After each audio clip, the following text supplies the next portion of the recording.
제 4장 저기 보겠습니다. 근데 이 4장에서 실질적으로 보전 처분, 포괄적 금지 명령은 저희 실무상 의미 없습니다.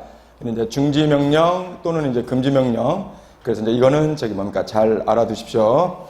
그래서 이제 보전 처분 같은 경우는 실무상 저희가 보전 처분이 신청하는 사례는 거의 없다고 보시면 되고요. 167페이지. 167페이지 이제 보시면 이제 중지명령, 이제 금지명령은 저희가 실무상 실질적으로 이제 말 그대로 이제 금지명령이 특히나 개인회생 채권자들한테 중요한 이유는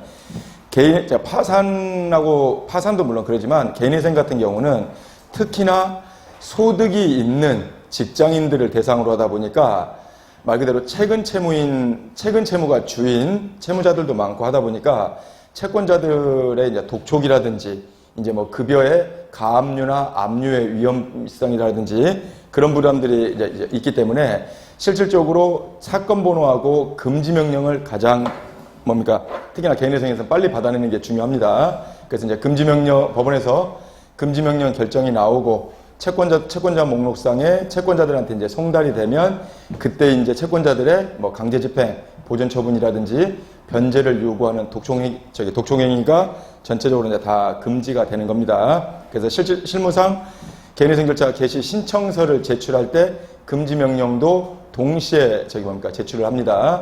그래서 이제 금지 명령 법원의 결정은 사건 번호 이제 부여되고 나서 통상 한 2주 이내 이제 금지 명령 결정이 내려지는데 지난 시간에도 아마 언뜻 말씀드린 대로 요즘은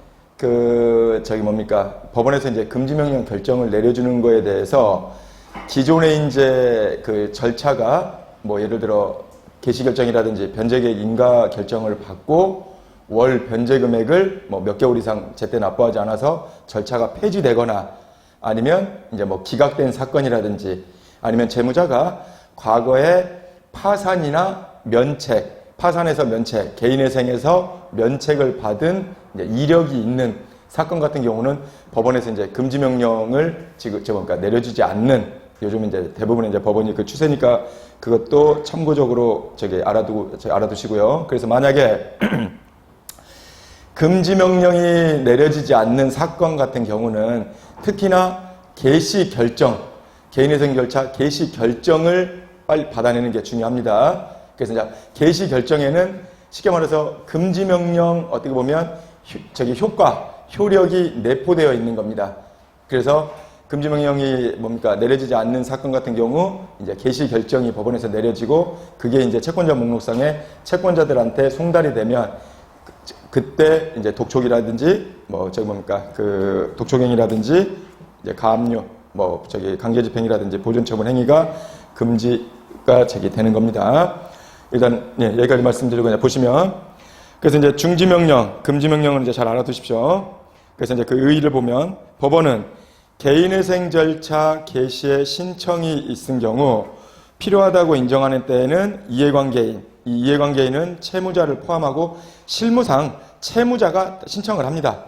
그래서 이해관계인 신청에 의하거나 직권으로 개인회생 절차의 개시 신청에 대한 결정시까지 일정한 행위를 중지 또는 금지를 명할 수 있는데 신청 또는 직권인데 실무상 채무자가 신청하는 걸로 그냥 정리해 놓으시면 되고 여기 보시면 개인회생 절차의 개시 신청에 대한 결정시까지 채권자들의 독촉이라든지 보전처분 강제집행 행위를 중지 또는 금지를 시킨 겁니다. 근데 이제 개인회생 절차의 개시 신청에 대한 결정시까지 금지, 중지를 시키는 거는 아까도 말씀드린 대로 개시 결정의 효력에는 금지, 중지 효력이 내포되어 있기 때문에 신청 단계에서 개인회생 절차 개시 결정 시까지 금지 또는 중지가 되는 겁니다. 그래서 이제 개인회생 절차 개시 신청에 대한 결정 시까지 중지, 금지를 시키고 그 이후에 채권자들에 대한 독촉, 강제집행, 보존처분은 개시 결정의 효력으로서 변제계획 인가까지 금지, 중지를 시키는 겁니다.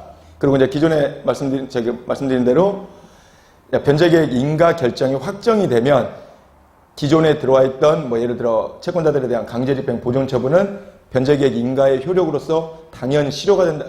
효력이 실효가 된다고 말씀을 드렸죠.